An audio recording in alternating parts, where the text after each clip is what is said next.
Diyan tayo mga ka-TH. Yan si Pagong, yan si Pagong. Tapos doon may small mountain. May load dyan doon. Dito na lang tayo. Yan. Yan si Pagong. May passageway yan.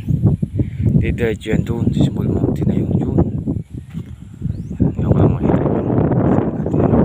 Yan. May load dyan. Load dyan mga ka-TH. So ito.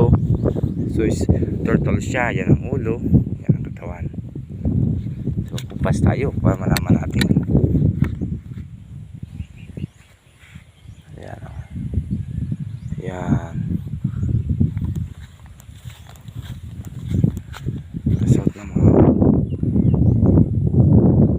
Yan, sleeping turtle din siya. Tapos ano niya, Joe S. pawis sa kanya. Yan.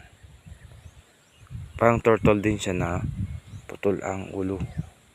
Pero pointed din yun kasi yan may small mountain dyan, nakatampak ang bato. May load din dyan. So okay na. Galing dito sa ulo. Ayan. Kuha na natin ng kumpas. Tatamaan pa yung pinapaliguan ng kalabaw. Ayan o. Yan yung load.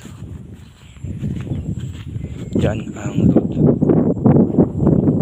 Sa south ng turtle. Dalawa lang naman ang load ng turtle eh. Kung hindi sa north, nasa south niya. So ito laging south dito. Ayan. Ito. Jar ito oh. Jar.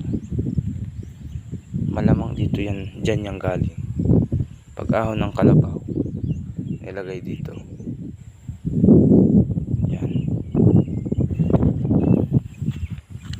Okay mga ka-TH, dito na tayo sa